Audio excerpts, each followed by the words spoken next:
Some stories don't begin with applause, but with a small error on a computer screen, a card declined, a trembling glance, and a moment sharp enough to expose an entire system of silence.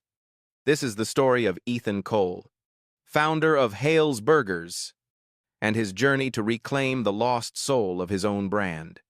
If you believe justice can begin with a small act, stay until the end, because truth always hides in the places we least expect. The scanner beeped, then froze halfway. A cold line appeared on the screen. Card declined. Maya Brooks looked down, her voice barely more than a whisper. "I'm sorry, your card was declined." Ethan Cole frowned, not in anger, but in curiosity. That black card could not be declined. It was an internal override, top-tier access, unlocking payroll, systems, and data.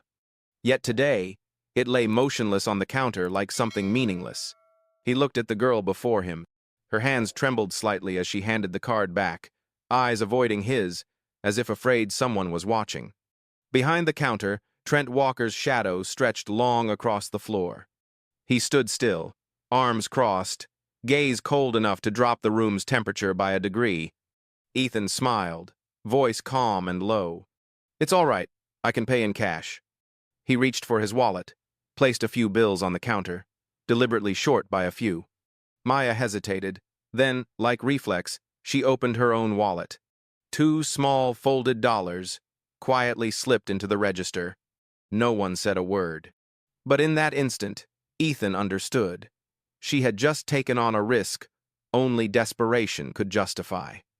Behind her, Trent scribbled something in a black notebook, without even looking up.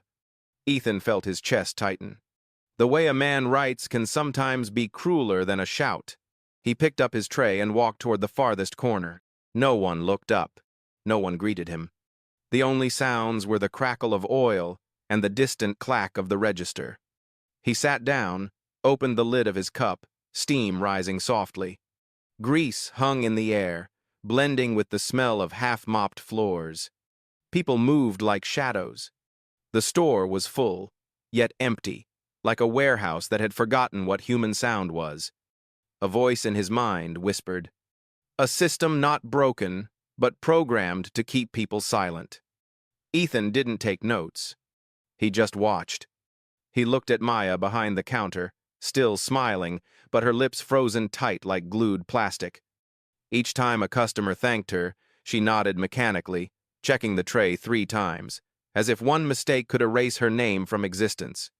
Trent leaned against the wall, saying nothing, giving no orders. But his stare alone made every smile feel dangerous. A receipt slipped from Maya's hand, gliding to the floor. She bent quickly, breath short, fingers shaking. Ethan saw it all. Saw fear written in the smallest motions. He unfolded his own receipt. Table number, time of payment, shift code. At the bottom, one line read, "Shift lead, K. Turner." Not Maya, not Trent. A name he'd never seen before. Ethan folded the paper, slid it into his wallet. His gaze lingered on Maya, wiping the counter, head bowed too long before a man who didn't see her as human. A quiet question crossed his mind. Who's really running this place? He looked around. No one talked. No one laughed. Only the sound of spoons tapping trays, a tired fan rattling, shoes hitting the floor like a heartbeat under pressure. A child dropped a plastic spoon. The mother didn't scold, just pulled the kid close and picked it up herself. No one smiled at the clumsy moment. Even the smallest joy seemed confiscated. Ethan breathed in slowly, eyes still fixed on the counter. He'd once heard that restaurants without laughter often hide something. And today, he had heard silence heavier than confession. Outside, the Hale's Burgers sign glowed bright and friendly. But inside, it felt like a factory of fear. A place where kindness was timed and silence got paid. Ethan set down his tray, fingers tracing the cold edge of the table. He looked around again, memorizing every face. A girl forcing a smile. A manager watching from the dark. A customer was unaware that they were sitting inside a human experiment. The ceiling light flickered, reflecting off the plastic cup in his hand. A drop of water slid from the straw, tiny, like the first signal of a storm. And when his eyes returned to that printed line on the receipt, that non-existent shift lead's name felt like a code. Ethan whispered, "We'll find out soon who's really signing this place."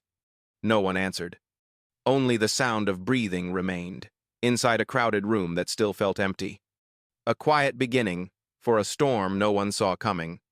Ethan stayed in the far corner, where dim light fell across the table like a trace of memory. The water in his cup had gone cold, the bubbles gone, yet he hadn't taken another sip. The room was full, yet hollow, like a forgotten church. No laughter, no greetings, no end of shift goodbyes. Only the hiss of oil popping, and the register clicking steady like a heart under pressure. He heard the knife slice through buns, trays tapping on counters, quiet breaths between each order. Every sound was a stretched thread, and if someone spoke too loudly, it might snap. Maya stayed behind the counter, back straight, hands never resting. She didn't look at anyone, didn't speak, just worked. Her movements were steady to the point of heartbreak, like someone afraid that if she stopped, she'd disappear. Trent Walker still stood there, arms folded, black notebook in hand. No yelling, no orders, but everyone heard his command inside that stare. Control without words, because fear had already trained them into silence. Ethan looked down and slowly traced 3 words onto a napkin. Silence as obedience. He lifted his eyes. A glass slipped from a young worker's hand, hit the floor, and cracked softly. That sound pierced the air like a blade. Everyone froze. No one shouted. No one moved. Only Trent stepped forward, not fast, not slow, and said 5 words. "Tomorrow's off the schedule." No one asked why. No one looked up. The worker bowed his head, lips trembling, unable to speak. A sentence delivered in monotone, and the whole room went back to work as if nothing had happened. Ethan watched, and he understood. This wasn't silence from discipline. This was silence from knowing you could be erased at any moment. A girl in the back whispered so softly that only she could hear. "One wrong word, and you're gone."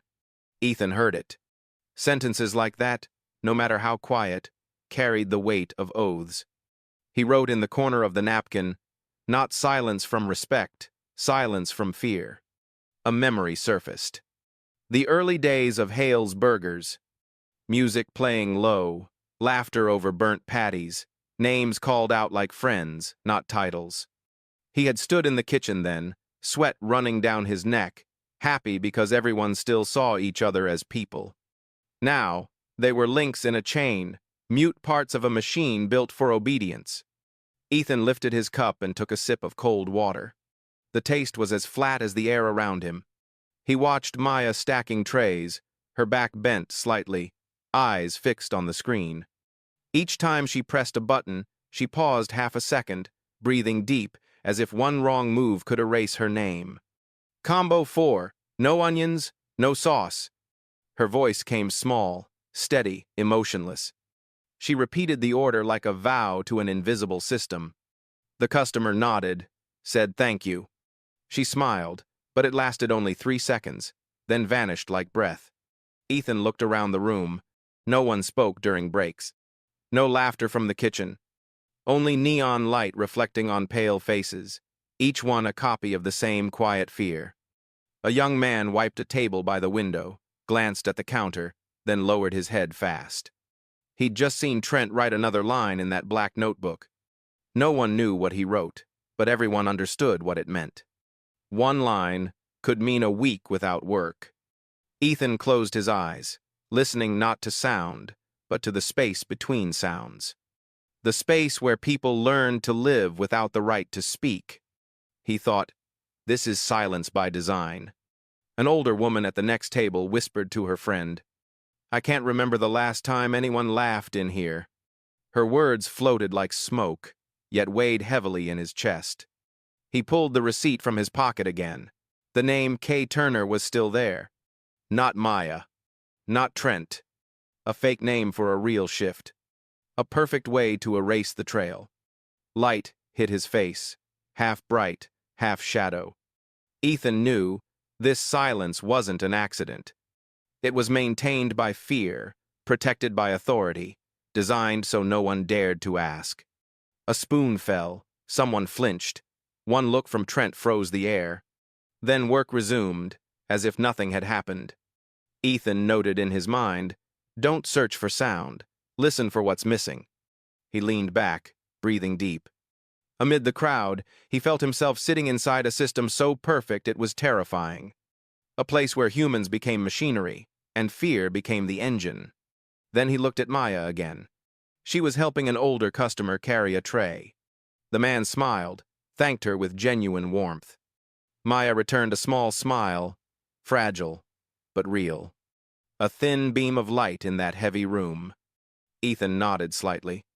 Beneath all that fear, there was still a trace of humanity left unbroken. And he knew that's where he had to start. Outside, the wind tapped softly against the glass. The Hales Burgers sign flickered, then went dark. For a moment, everything fell into complete silence. Ethan opened his eyes, looking straight at the counter where Maya still worked. He whispered so quietly that only he could hear. No one stays silent forever. A chill ran down his spine, and in that instant, Ethan Cole understood. This silence was no longer a mystery. It was an invitation to break it. Noon drifted slowly. Sunlight filtered through the dusty glass in a faded golden haze. No one spoke. No one asked. Only the crackle of oil and the smoke mixed with the burnt scent of meat. A young man wiped down a table, slim frame, uniform still crisp. Tyler Reed, new hire, less than a week in. Ethan watched him, saw a trace of eagerness still flickering in eyes not yet dimmed. Trent Walker stepped out from the kitchen, black notebook still in hand. His gaze swept across the room like he was searching for a target. It stopped on Tyler. "Bathroom, clean it. Walls and floors." His voice was dry as metal. Tyler looked up, startled. "During shift?" "During shift. Just do it. We'll talk after." Silence fell again. Maya said nothing. Noah kept flipping patties, eyes locked on the grill. No one looked at Tyler. No one helped. Everyone knew this wasn't a task, it was a test. Ethan watched from his corner. He'd seen this test before. A way to measure obedience, to see who dared ask why. The ones who passed weren't the fastest, but the ones who bowed first. Tyler disappeared through the restroom door. Minutes later, sounds of scrubbing and water splashing filled the air, mixed with strained breathing. Maya bit her lip, hands still working the register. She whispered just loud enough for herself. "Poor kid." Ethan stayed quiet. He looked toward the closed door, where someone was learning their first lesson in power and silence. A while later, Tyler came back. Hands red and swollen, shirt damp, hair stuck to his forehead. He set the mop against the wall, forcing a crooked smile. "It's done, really clean." No one answered. Trent glanced once, nodded faintly, and wrote a slow, deliberate word in his book. Ethan saw it.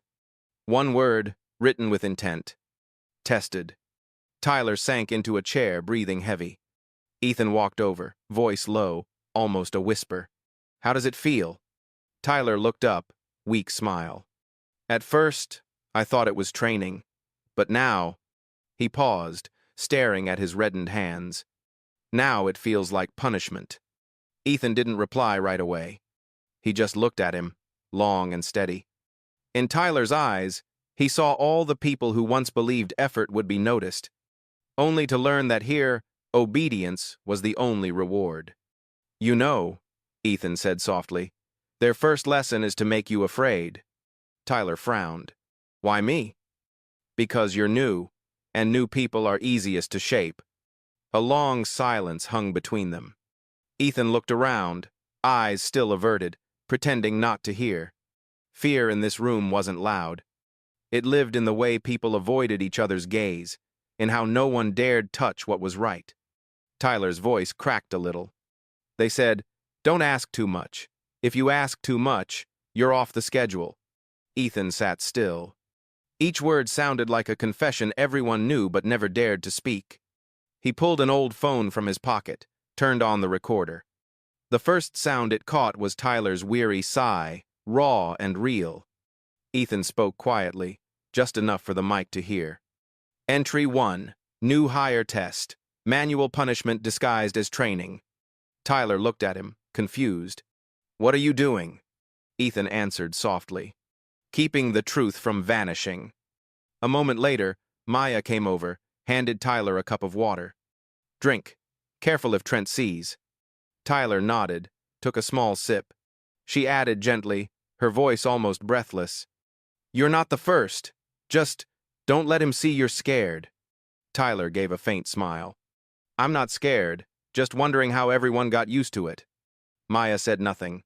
The question hung there, like a crack in the wall everyone saw but pretended wasn't there. Ethan returned to his seat, eyes on the moving sound waves on his phone. A piece of truth had been recorded, small but real. He knew, from this moment, there was no turning back. Trent walked by, glanced at him once, then toward Maya. That boy learns fast. His tone carried a hint of a smile, but not kindness. Maya only replied, yes. Trent nodded slightly, turned back to the kitchen. Ethan watched him go. Every step the man took left behind a trace of control. No shouting, no threats, just presence. And everyone knew, one small mistake could make your name vanish from the roster without a word. Ethan noted quietly in his mind. This isn't training. This is a lesson in power. When Tyler returned to the counter, Ethan noticed a subtle, painful change in his posture. The straight back is now bent slightly. The bright eyes still shone, but the light carried worry. A new hire, and it took just one afternoon to learn how to live in silence. Ethan looked up at the wall clock, the metal hands glinting under the white lights. Time moved as usual, but something inside him had shifted. He was no longer just observing. He was listening, truly listening, to silence that had the shape of people. And he knew, Tyler's lesson wasn't just for him. It was a warning. A system powered by fear would eventually devour everyone, even those who built it. Ethan looked at Maya, then at Tyler. Two people, two kinds of fear, trapped inside the same walls. He closed his eyes, exhaled softly. No one should ever have to learn this lesson. 8. His voice sank into the sounds of the diner, the oil, the machines, the clink of spoons. But this time, he heard it clearer than ever. It wasn't noise anymore.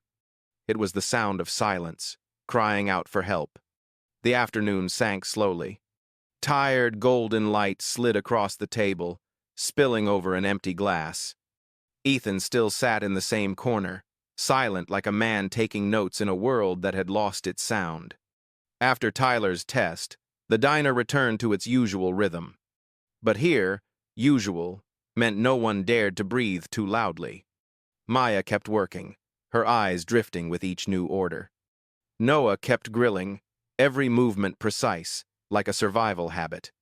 Ethan looked around, feeling a structure tightening over everyone, invisible but absolute. He wanted to know where it began. Every system has a blueprint, even silence. He stood up, walked slowly toward the narrow hallway leading to the back room. On the wall hung a large board filled with names, hours, and shift codes. So plain that no one paid attention. But to Ethan, it looked like the map of an illness. He stopped. Somewhere in that list should have been Maya Brooks. But when he looked closer, her name wasn't there. No record of her shift, no line acknowledging her hours. Only unfamiliar names, arranged neatly, so clean it looked artificial. Ethan frowned. He had just seen Maya behind the counter all day. So why didn't she exist on her own schedule? He leaned in. The handwriting was rigid, uniform, like print. Not the hurried marks of someone writing mid-shift, but the steady hand of someone with time and air conditioning. His finger touched the signature at the bottom. Trent Walker. Ethan stepped back, scanning the whole board. Shifts divided too neatly, some boxes empty, head count not matching the floor. Everything fit perfectly, too perfectly. A flawless construction designed to hide its own cracks. The voice in his mind slowed, sharpened. A dishonest system doesn't hide the truth. It rearranges it until everyone believes nothing happened. He pulled out his phone, pretending to check messages, then quietly opened the camera. One picture. Then another, closer, clearer. Names, shifts, hours. The first piece of evidence. Not against one bad person, but against a mechanism that knew how to erase its own fingerprints. A young worker passed by, pretending to fix the board. He whispered without looking at Ethan. "Don't stand there too long. Cameras catch everything." Ethan nodded. "Thanks." The boy didn't reply, just walked away, vanishing like he'd never been there. Ethan looked at the board one last time. Between those rigid lines, he could almost hear the breathing of the erased. Shifts longer than recorded, hours cut to save pay. People quietly removed from the list without a word of why. He pulled a napkin from his pocket and wrote a single line. "Whoever writes the schedule defines who exists." He slipped it into his pocket like keeping a vow. The break room door was slightly open. From inside came hurried whispers. Maya's voice, low but clear. "My shift's short 3 hours again. They said it's a system glitch." Another voice answered softly. "That glitch has been happening for months. Funny thing, it's always the same people." Ethan stayed still. He didn't go in. Those words were the final piece he needed. The picture was forming now, and it was bigger than he thought. He went back to his seat, opened his phone, looked at the photo he'd just taken. Maya's name was missing, but Trent was there. Next to it, a note written in a different hand, slanted and cold. Lead, K. Turner. Ethan exhaled, half calm, half doubtful.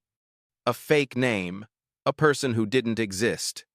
Yet authorized hours, approved pay, and kept the lie alive. He whispered to himself. Nothing gets erased, it just gets rewritten under someone else's name. From the kitchen, Trent stepped out, wiping his hands on his apron, eyes sweeping across the room. Ethan quickly folded his phone and smiled politely, just like any customer would. Trent's gaze lingered a second too long, then turned away. The air fell silent again. But this time, Ethan wasn't just hearing the quiet. He could feel its heartbeat, pulsing through those cold lines on the board. He sat back down, calm, but with something settled in his eyes. Everything connected now. The missing hours, the forged names, the silent approvals, the profit that followed. Not a mistake. A design. A drop of water slid from the glass, spreading across the table. Round like a period at the end of a sentence still being written. He whispered, firm now. "Now we have the map." Outside, the Hales Burgers sign still glowed. But to Ethan, that light no longer symbolized a brand. It was the glow of a laboratory, where people were being tested through silence. The air conditioner whispered through the kitchen, carrying the dry, warm scent of grilled buns.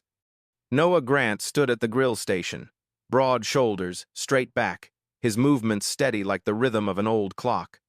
Each time he flipped a patty, heat rose up, shimmering against his tanned hands. Ethan watched from a nearby seat. He saw in Noah a kind of calm rarely found. No submission, no defiance, just steadiness, like a rock standing in a rushing stream. Trent Walker passed behind him, paused for half a second. No words. Noah didn't change pace. The patty landed perfectly golden, the paper wrap folded clean, slid down the chute. Trent walked away. The kitchen kept flowing, as if nothing had interrupted it.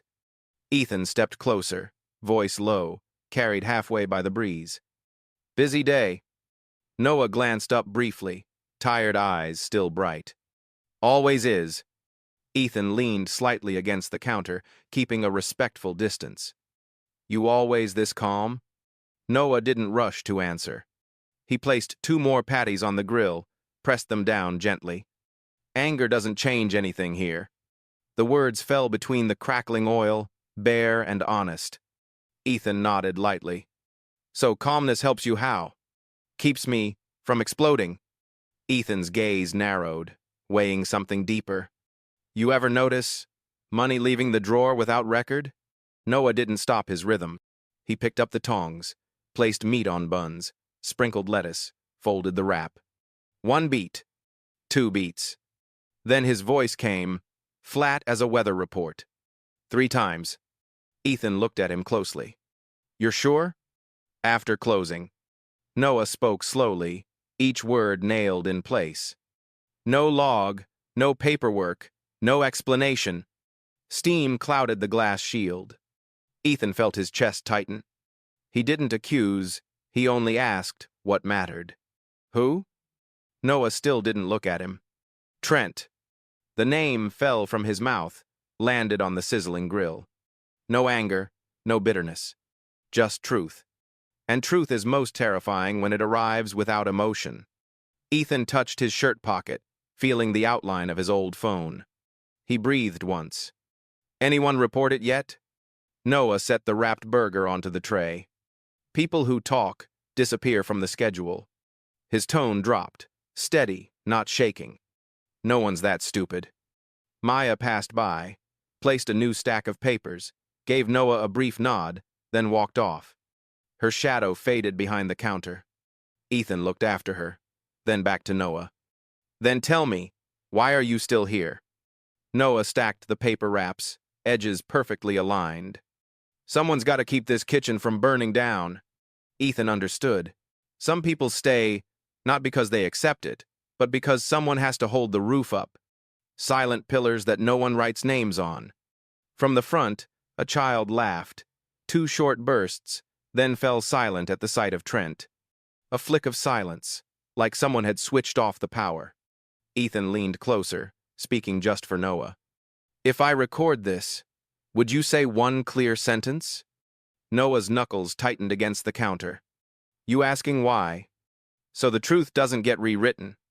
Noah looked down at the glowing red flame beneath the grill. It flickered in his eyes. Then he nodded once, barely. All right. Ethan pulled out his phone, tapped record, and hid it in his palm. He steadied his breath, keeping his heartbeat out of the sound. His voice dropped lower. Internal log, Houston, entry 1. Noah didn't look up. 3 times money was taken from the drawer.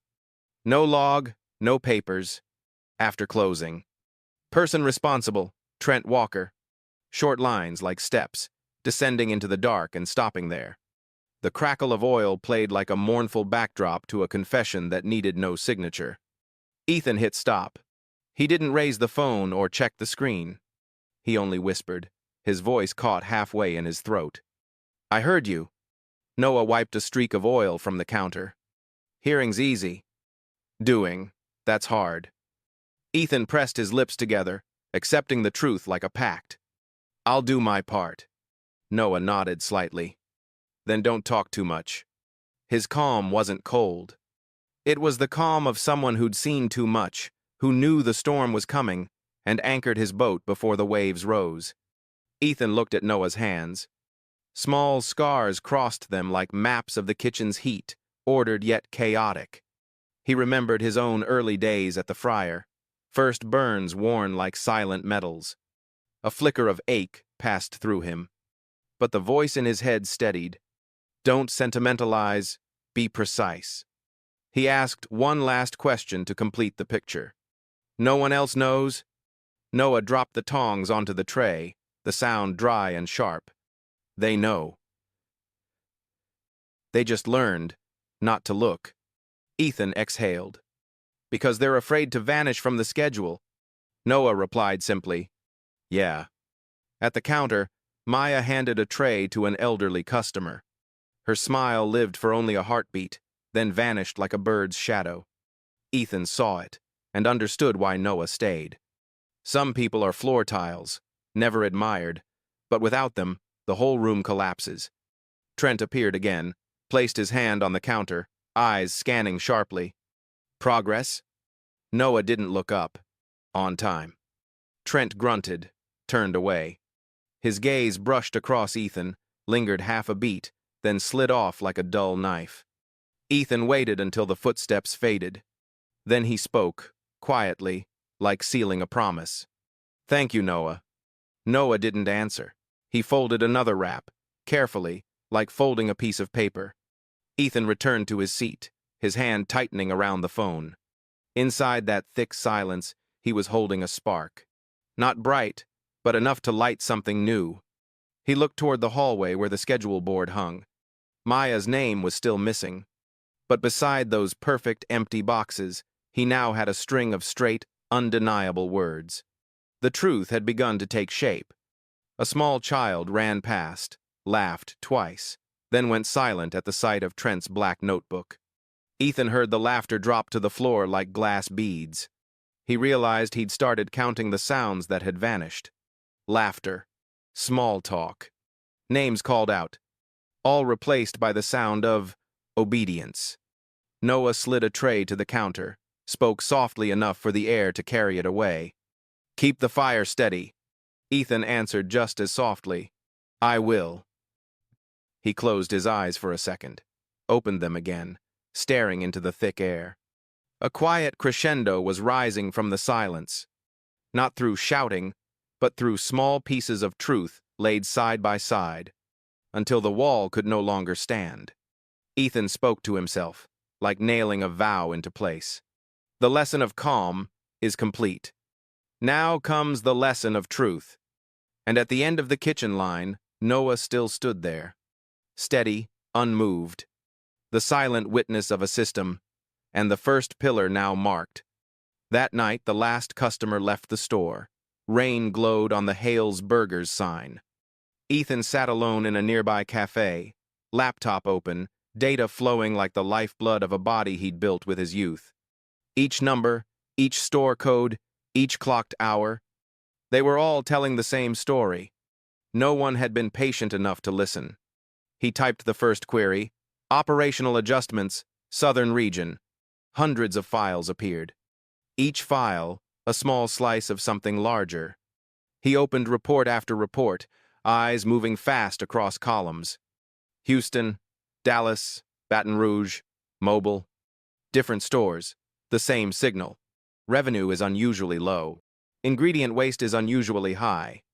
And manual wage correction appears every single week. Ethan leaned back, closed his eyes for a second. Not an error. It couldn't be an error. The structure was too consistent, the method too precise.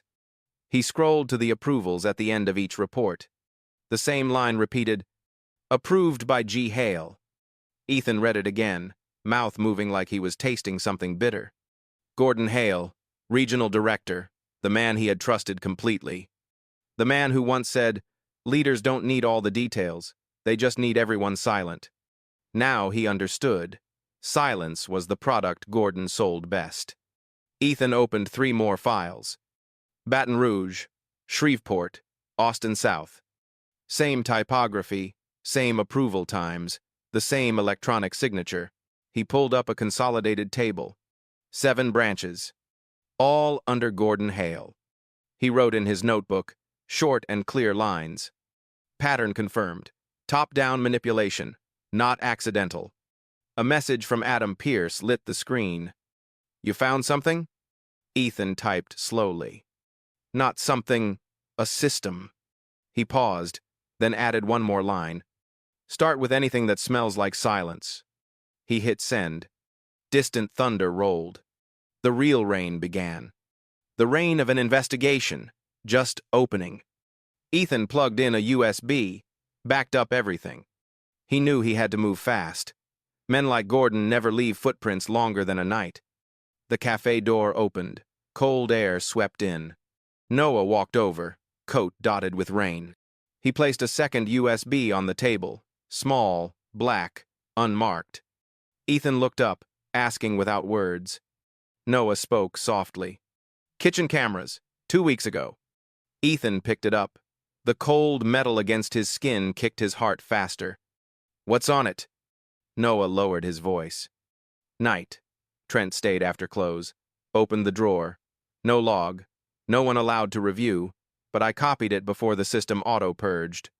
Ethan stayed silent for a few seconds. He didn't smile, didn't praise. He only nodded, very slowly. You just kept this company from sinking into the dark.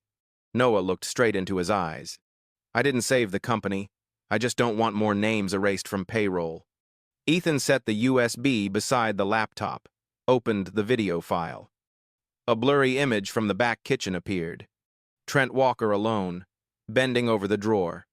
He counted cash, slipped a stack into his pocket, killed the lights, walked out. No expression. No fear. A man long used to living without oversight. Ethan paused the frame, stared at the frozen image. No need to zoom. No need to analyze. The evidence was plain. He opened the voice recorder, his tone low and steady. Statement 2. Visual confirmation. Trent Walker. Theft from register. No log. After hours. Witness verified by Noah Grant. Evidence stored in external drive. 1. He saved the file, then tilted his head toward Noah. I won't leave you alone. Noah answered quietly. You saying that means you chose the dangerous side. Ethan gave a thin smile. I built this system once. Now it's time to fix it. He pulled out his phone, called Adam Pierce. Adam, I need all financial reports for the past 6 months from southern branches, especially those approved by Gordon Hale. Adam's voice shook slightly through the line. Ethan, this could rattle the whole system. Then let it rattle. What are you thinking? I'm thinking, if it collapses because of truth, it should collapse. Silence held on the other end. Then Adam spoke low. All right, I'll start pulling files. But Ethan, if you sense you're being watched, leave Houston immediately. Ethan nodded, knowing Adam couldn't see it. Thank you. Stay safe, my friend. He hung up. Noah sat still, watching the rain outside. Ethan asked softly, If I disappear, will you keep speaking? Noah didn't turn his head. Silence is easy, but once you speak, silence gets harder. A brief smile touched Ethan's mouth. Then we'll do hard together. Outside, tires hissed across wet asphalt. Inside, blue light from the screen washed over his face, revealing the dark circles of someone out of time for hesitation. He opened another document. An old email. Subject line, Labor Cost Optimization. Sender, Gordon Hale. The sentence was short and cold. Cut wages. Reduce hours. If anyone objects, let them go. Ethan read it again and again. 4 lines became a blade slicing across his memory. Along with the faces in the store. Maya, Noah, Tyler. People are carrying the weight of a decision sent with a few clicks. He saved the email, added it to a folder named Proof Chain. A chain of evidence was forming, each link locking to the next, sketching the full picture of a scheme to legalize fear. The voice inside him spoke, deep and clear. Every system has its own language. And the strongest person isn't the loudest speaker, but the one who knows when to hear what no one is allowed to say. Noah stood, pulled on his coat. I have to go. Morning shift. Ethan looked at him, asked quietly, You're not afraid? Noah answered, half smile, half steel. Afraid, sure, but fear alone never saved anyone. He stepped out, leaving rain and fryer oil lingering in the air. Ethan watched him go, then turned back to the screen. A chat window blinked open. The name appeared, Rachel Kim. He froze. He hadn't seen that name in a long time. Rachel had been the regional HR lead, pushed out after flagging irregular payroll entries. Ethan typed quickly. Need to talk. Confidential. Minutes later, a reply. Meet me quietly. No names, no trace. He closed the laptop, slipped both USBs into his pocket. Inside, everything was clear. From Trent, up to Gordon, and now the shield behind them. This wasn't a single-store problem. It was the schematic of a theft network, hidden inside the structure he once called the Hales family. He looked through the glass. The rain had stopped, but streetlights still shimmered on puddles, like blood that hadn't dried. Ethan told himself, if this is a war, the first battlefield is truth. A cold gust swept in, carrying distant laughter from a passing group. The sound reminded him of the most important thing. Where laughter exists, people are still alive. Where only silence remains, something human has already been taken. He opened his notebook to the last page. 3 pencil-scratched lines. Maya, missing hours. Noah, theft witness. Gordon, approvals pattern. Below them, he added a new line. Rachel, missing voice. His eyes narrowed. The investigation was no longer a task. It had become a mission. He stepped out of the cafe, wind slapping his face. Down the street, the Houston branch's Hale's Burgers sign still glowed, but now the light made him shiver. A symbol of trust, hiding an empire built on silence and fear. Ethan raised his phone, started another recording. His voice was rough, but resolute. Proof chain entry 3. Regional collusion suspected. All branches under Gordon Hale show identical irregularities. This isn't mismanagement, it's design. He paused at the edge of the lot, light rain speckling his shoulders. Before he stopped the recorder, he added a final line, almost a vow. And when silence is designed, the first voice is always the most dangerous, but it's also the truest. He saved the file, looked down at the pavement, watched raindrops trail into thin lines. In the jaundiced streetlight, he saw his reflection, tired, but no longer uncertain. That night, Ethan didn't sleep. He sorted every data set, linked each proof, each testimony, each number. When the clock rolled past a number he refused to count, he stopped, stared at the screen crowded with files, and whispered, "Enough." A faint smile broke at the corner of his mouth. Now we'll see how much truth this system can take. Outside, dawn began to lift the sky. A new day, but no longer an ordinary one. And inside Ethan Cole, the fight had truly begun. Morning rose slowly, silver lights spilling across the counter like a quiet confession. Maya Brooks worked without pause, every movement precise to the point of emotionless. She checked one tray, then checked again, and once more, as if accuracy was the only shield she had left. Ethan stood near the water dispenser, holding an empty cup, waiting for a moment without eyes on them. He waited for the air in the diner to soften. Then he stepped forward. His voice was low, no push, no pull. "Maya, I know what's happening, but I need you to say it out loud." Maya froze for half a breath. Her eyes trembled. Then she hid it behind a faint smile. "I don't know what you mean." Ethan leaned in slightly, his tone even lower. "It's not your fault. Someone's rewriting the truth." Maya set the towel down, stared at the counter for a long time. She looked like someone weighing survival against belief. Words caught in her throat like a small shard of bone. He didn't press her. He just stood close enough so she knew he wasn't leaving. A long breath slipped out of Maya's chest. She unlocked her phone, fingers trembling slightly. The screen lit up, reflecting a face that had been tired for far too long. She opened a photo folder.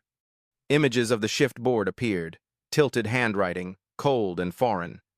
Each photo carried her name, but was erased from the work hour column. Maya slid the phone toward him. Her voice came out like a scrape.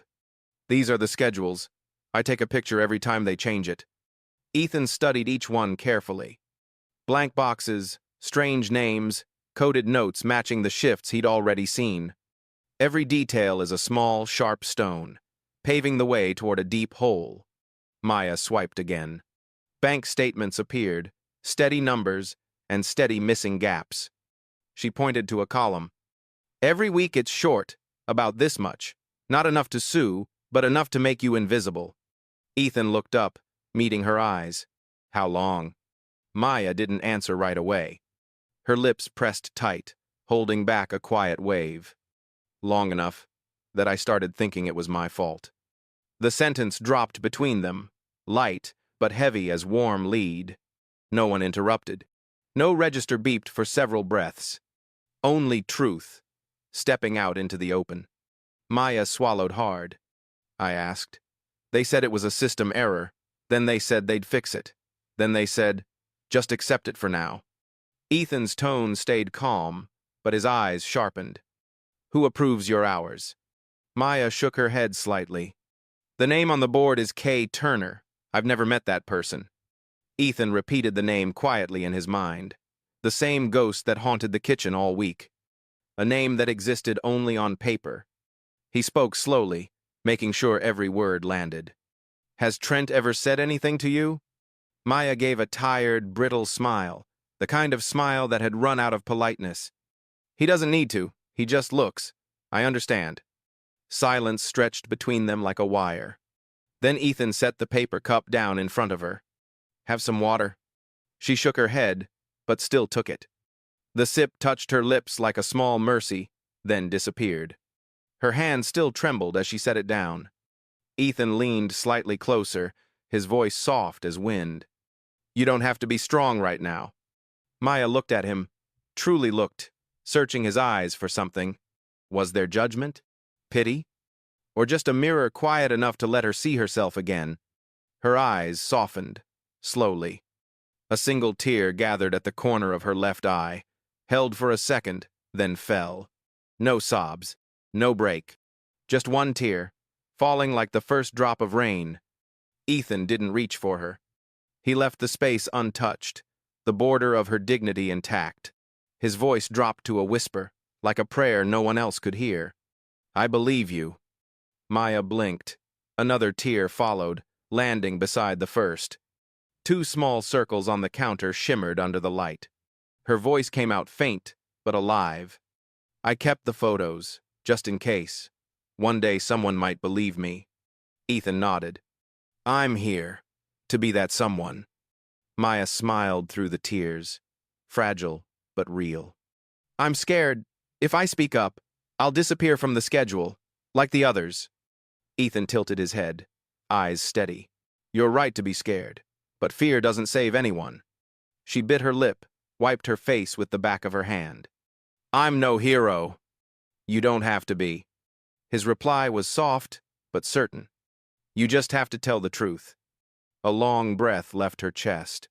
She unlocked her phone again, showed one more photo. Another shift board, names of people who once worked with her. Some of them, gone now. She pointed to the blanks. They asked too many questions, and then they weren't here anymore. Ethan looked at the empty boxes like staring into the eye of a storm. Not a single store. Not a single day. A pattern. He spoke slowly, to make sure he'd hear his own promise. This stops now. Maya looked up, eyes still wet, but clearer. How do you know? Because I'll make it stop. She tilted her head, caught between hope and defense. Who are you to say that? Ethan paused. 1 second long enough to remember, truth needs timing. And right now, she needed trust before title. I'm the one who built this place, he said quietly. And the one who left it for too long. Now I'm back, to listen. Maya placed her phone down, hands interlocked like holding something fragile. Then listen to this, she said softly. I don't want anyone fired because of me. I just want the hours I worked, and for everyone to breathe normally again. Ethan nodded. Once. Twice. I hear you. I understand. And I'll do what needs to be done. Maya looked down at the two small drops on the table. They glowed under the light, like punctuation marks ending a sentence that had gone on too long. She closed her eyes for a moment, opened them stronger. If you need me to speak, I will. Just don't leave me alone. Ethan replied like sealing a vow. I won't leave you alone. From the counter, a small order call rang out. Combo 4, no onions, no sauce. Life carried on, as if nothing had happened. But inside both of them, a door had opened. Maya locked her phone, took a deep breath. A small smile appeared, this time not a mask. Thank you for seeing me. Ethan nodded gently. Thank you for letting me see. A thin stillness wrapped around them. Then Trent's heavy steps crossed behind. No one spoke. But the air had changed. Fear was no longer the only thing in the room. Ethan straightened, eyes fixed on the hallway where the shift board hung. his heartbeat steady, but deeper. He could hear truth itself growing from a single tear. His voice dropped, marking the start of a new chapter.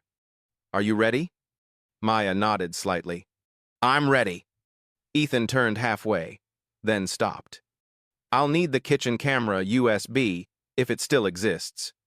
Maya glanced toward the grill station where Noah stood. He keeps the fire. He also keeps the memories. Ethan understood. The first climax had reached the heart of the human. Truth smelled of salt and tears, but it stood stronger than steel. He walked away from the counter, carrying 2 pieces of evidence, soft but undeniable. Photos of rewritten schedules, pay slips sliced into crumbs, and in his mind, a promise swelling like a storm. If tears are the signal, then the rain is coming, not to drown, but to wash, clean a system built on silence. Ethan looked up at the sign outside the glass. The light reflected in his eyes, softer, fading into resolve. He whispered, only to himself. Now it's my turn. Oil crackled once, then quieted. Somewhere behind him, a small USB waited to be passed on.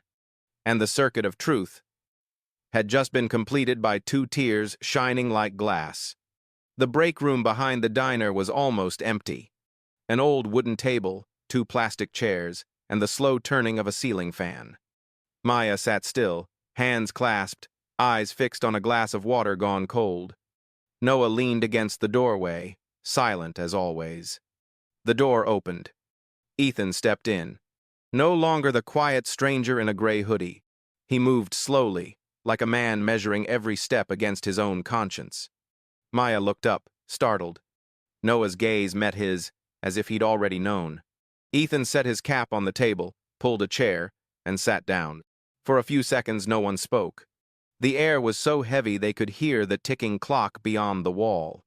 Then Ethan took out a small black card, matte, with a silver-engraved logo. He placed it on the table between them.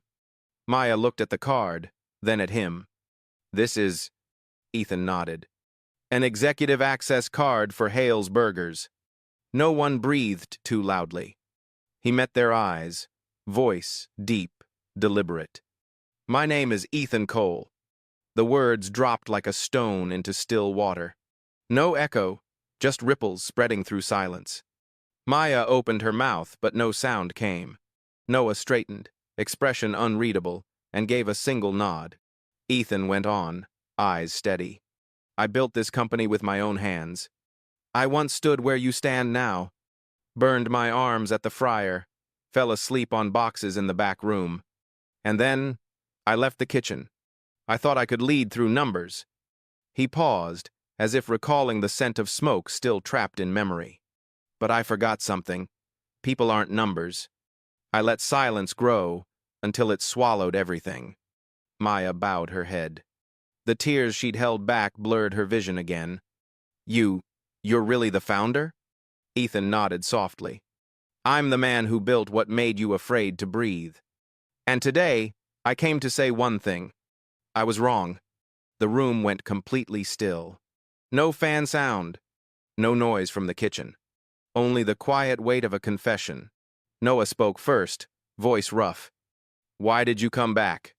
Ethan turned to him. To fix what I broke, to look people in the eye, and stop hiding. Maya's voice barely rose above a whisper. Do you know how scared people are? I know. 2. Do you know we ask ourselves every night if we'll still have jobs tomorrow? I know. 2. Then why stay silent for so long? Ethan swallowed. Memories flooded back. Board meetings, signatures on reports he never read closely. His voice dropped, almost talking to himself. Because I thought, if I didn't listen, I wouldn't be responsible. I thought silence was safety. Then he met her eyes again. But I was wrong. Silence protects no one. It only kills those who most deserve protection. A second later, Maya broke down. Not loud sobs, just the tight, shaking cry of someone who'd waited too long to be believed. Noah placed a hand on her shoulder, wordless. Ethan didn't look away. His own eyes glistened, but his tone stayed calm.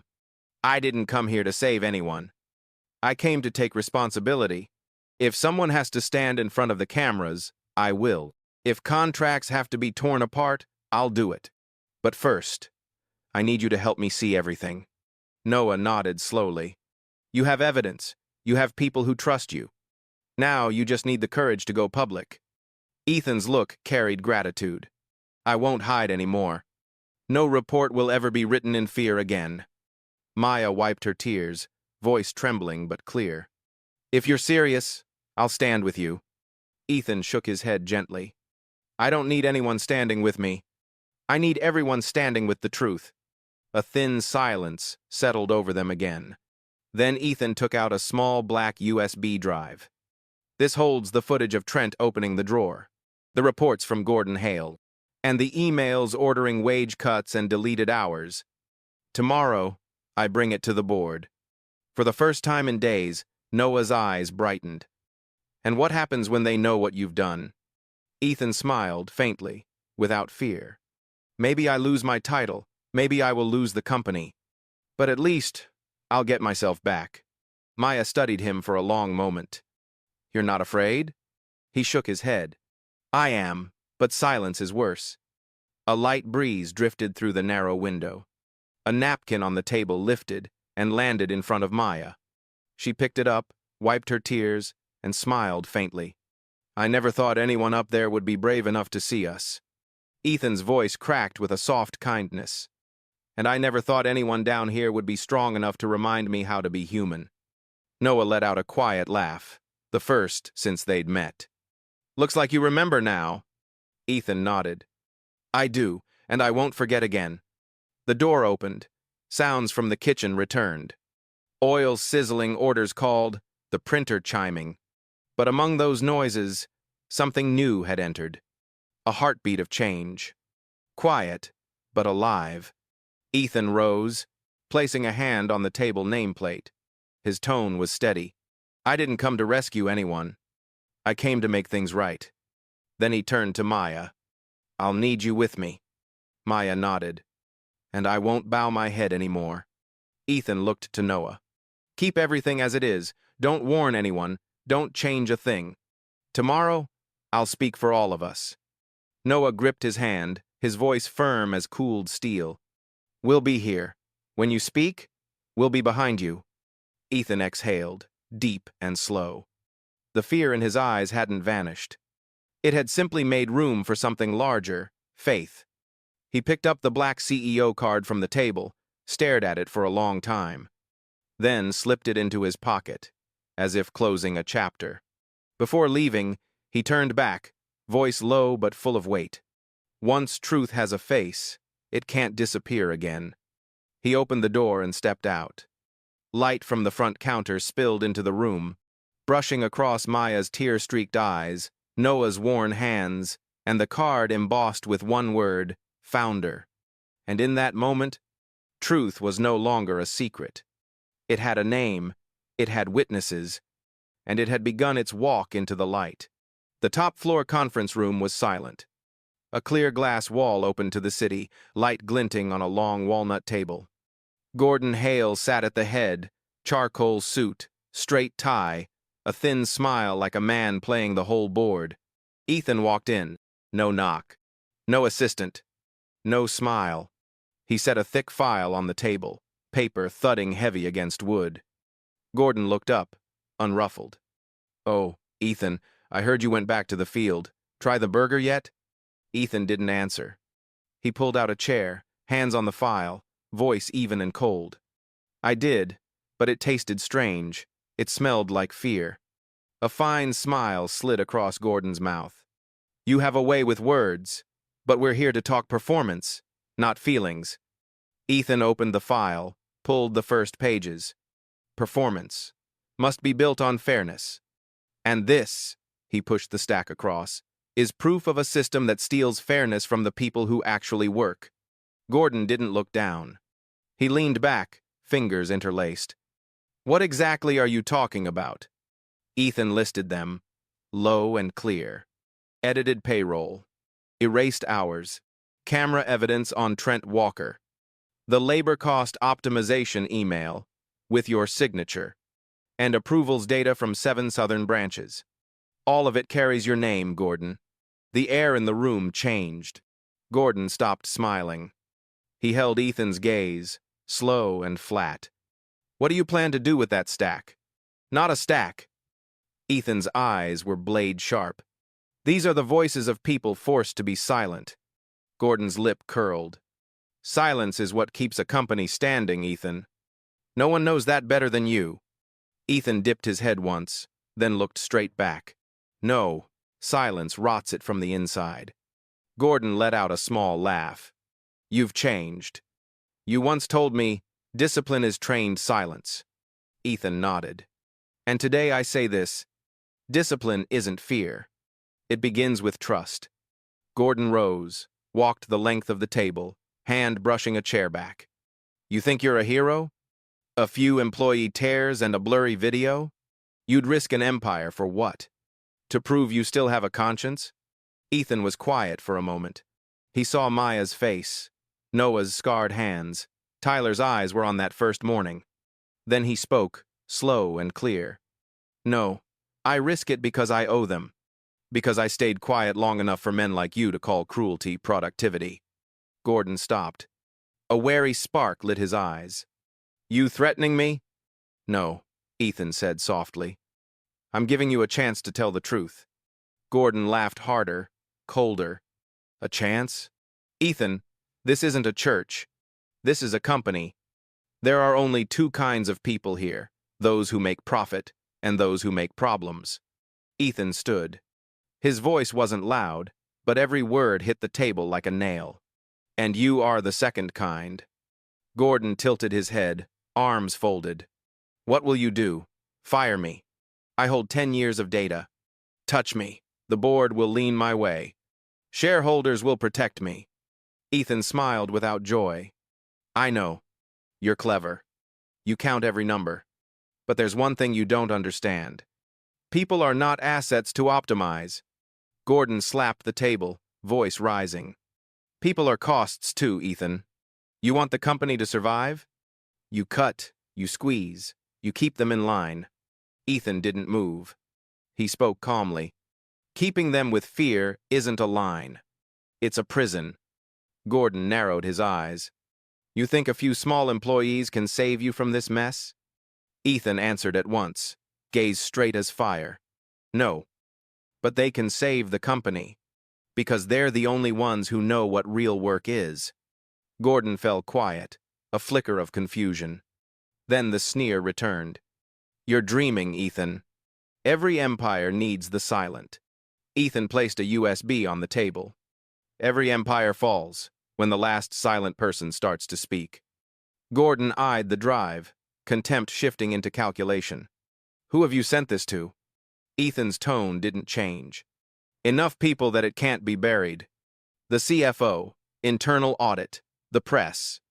And a copy is stored in the central system. When I leave this room, they'll receive it at the same time. Gordon straightened, lips drawn tight. You're insane. Ethan smiled lightly. Maybe. But if madness is what it takes to give a voice back to people muted by fear, I'm willing. End. Silence stretched, only the clock ticking. Then, Gordon spoke, rough and low, like glass on stone. You just declared war on the whole system, Ethan. Ethan answered clean and short. No. I declared war on cowardice. Gordon stepped closer, eyes narrowing. You think you can break the machine you built? Ethan leaned in, unblinking.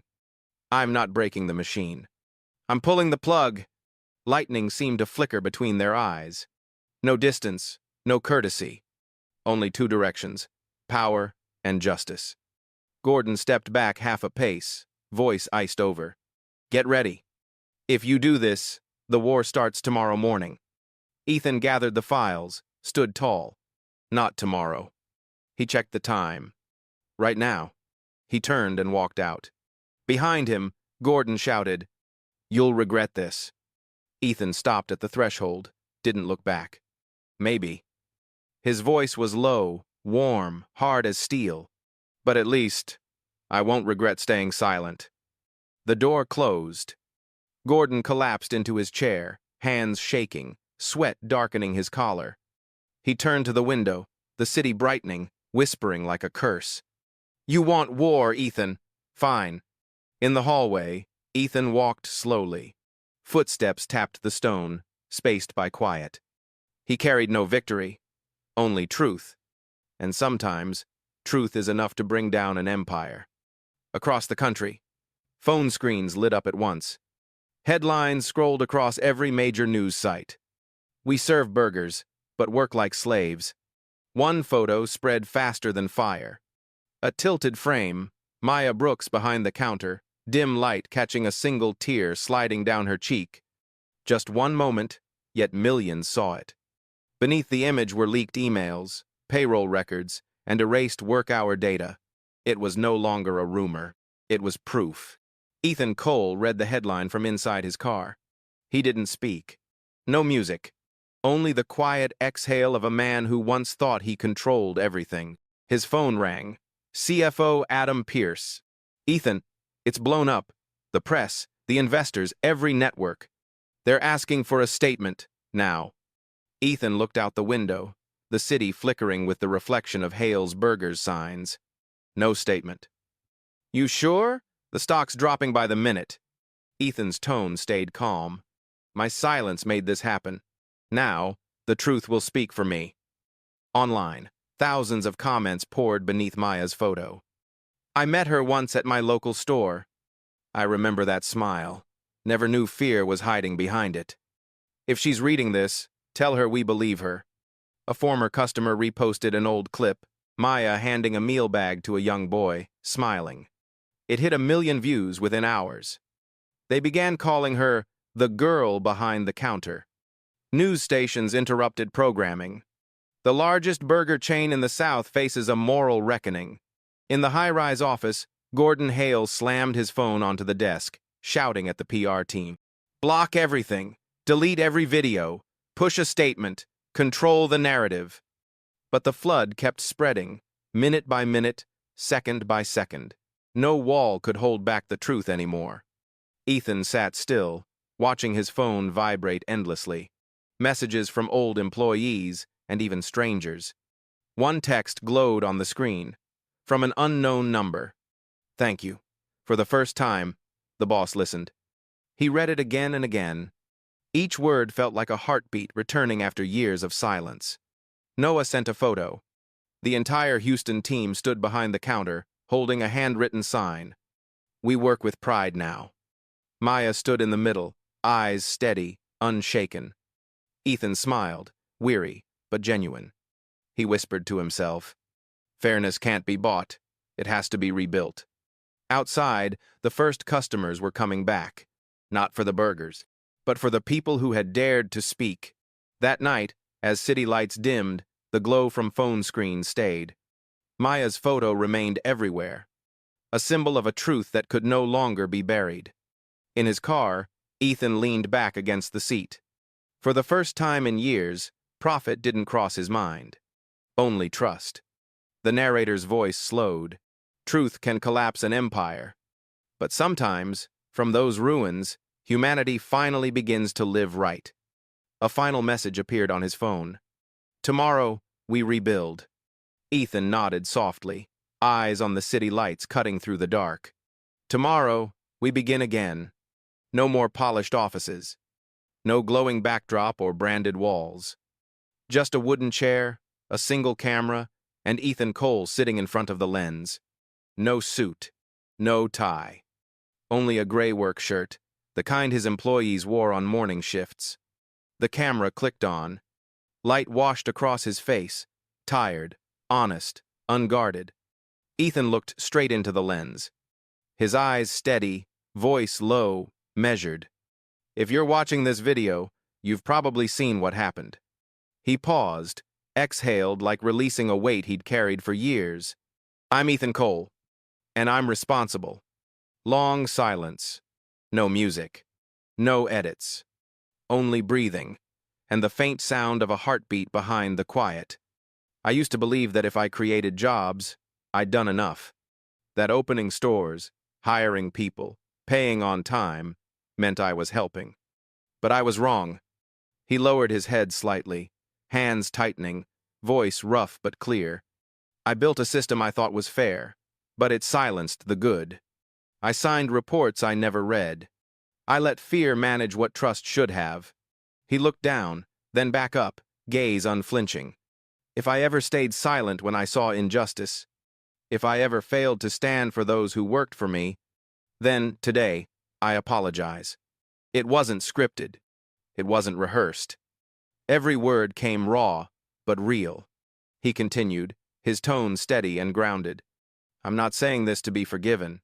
I'm saying it for those who never got to speak, for people like Maya Brooks, Noah Grant, and hundreds more who carried fear in silence. A flash of memory crossed his face. Maya's tear down her cheek. Noah's calm eyes when he said, "Anger won't change anything here." And the hand-painted sign from Houston, "We work with pride now." Ethan smiled faintly, pride and regret woven together. They never needed a hero. They just needed someone who'd truly listen. And that should have been me, long ago. He took a deep breath. I can't change the past. But I can change how we work, starting today. He pointed to the small logo stitched on his chest. Hale's Burgers will begin again. We'll erase every policy that took people's voices away. No more deleted hours. No more fear. No more punishment through silence. He leaned closer to the lens. I want you to hear this.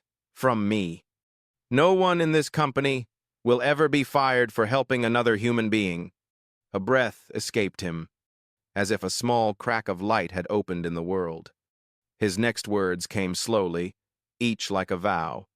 We will repay every dollar cut, every hour erased, every right taken away. Ethan lowered his head, eyes closed for a few seconds.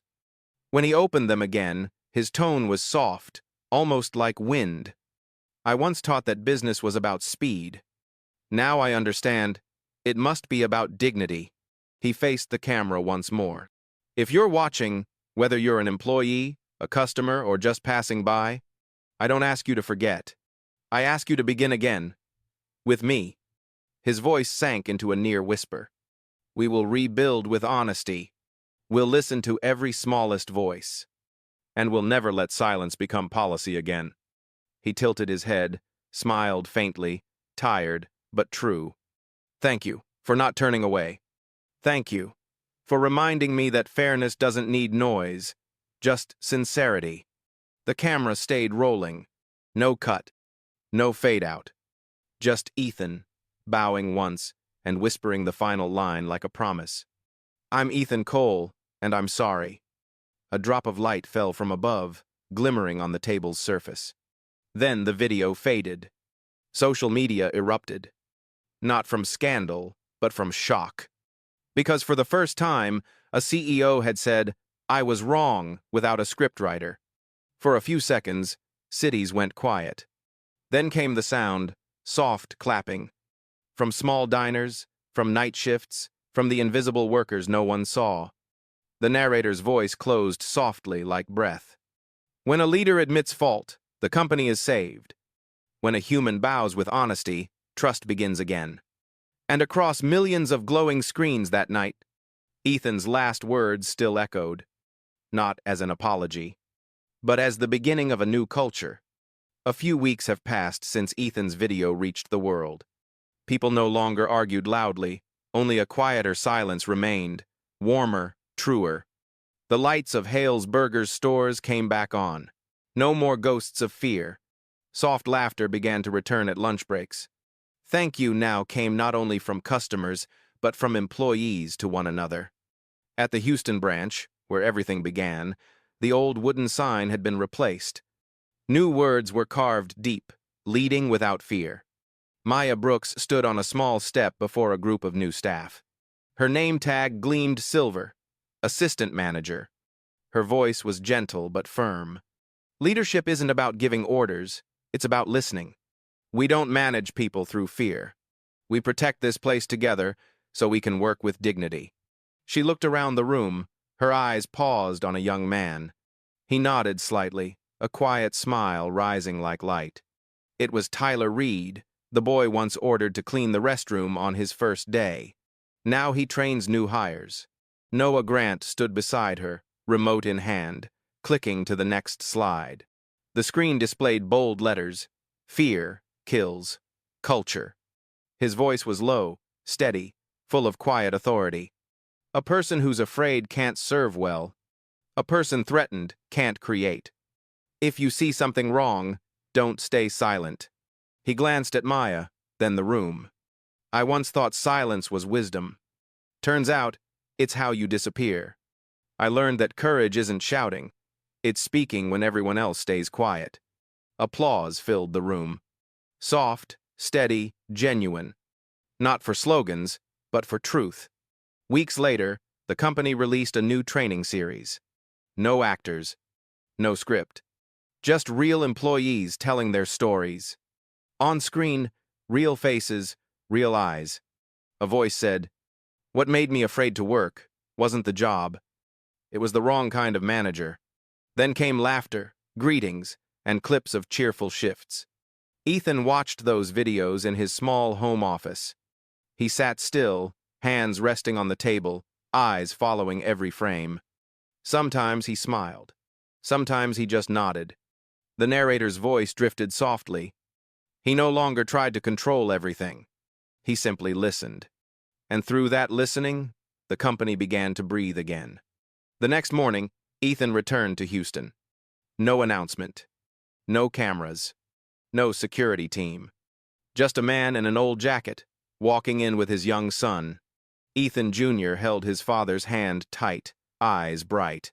"Dad, is this where it all started?" Ethan nodded with a small smile.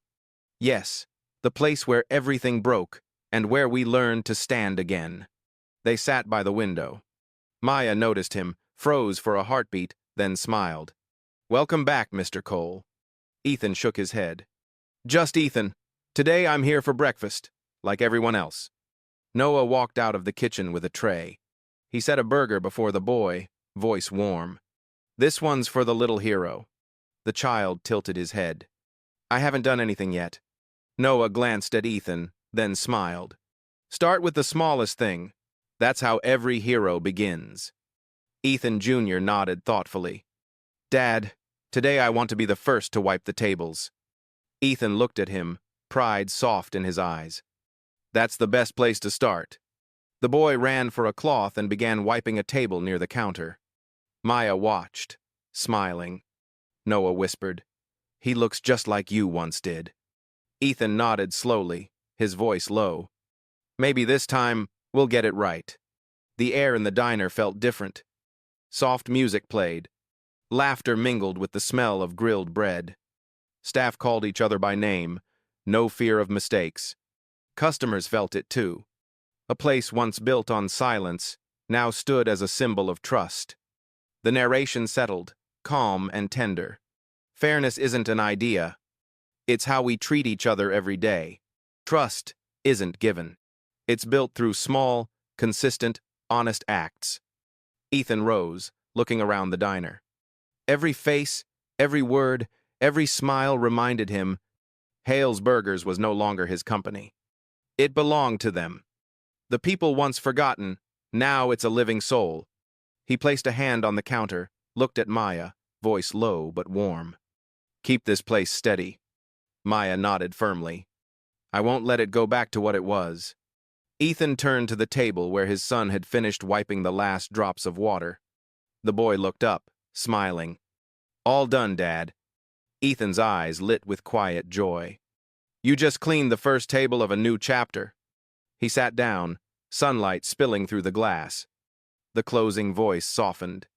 "Sometimes, to save an empire, you don't build new walls. You simply clean the first table again, with honesty." Ethan looked around, hand on his coffee cup, whispering, "Hale's Burgers isn't mine anymore. It belongs to those brave enough to speak." A still pause. Then he lifted his gaze to the audience. "If you've ever worked in fear, leave a single dot below. Because change always begins with those who've known pain." He smiled. The scene closed with the boys' laughter. and light glinting off the new wooden sign on the wall. Respect by default, courage by choice. Everything began again, this time with real trust. What Ethan Cole rebuilt wasn't just a company. He rebuilt the meaning of work itself. That leadership isn't power. It's their responsibility. That fairness doesn't come from a title, but from how we treat each other every day. Every organization, big or small, is built on trust. And trust survives only when we dare to speak the truth, even when afraid. If this story reminded you that character still has a place in this world, subscribe so you don't miss the next journey. Each week, we share new stories of courage, of kindness, and of humanity. Be the voice of truth. Be the light in places that once went dark. This isn't an ending. It's another beginning for those who still believe in what's right.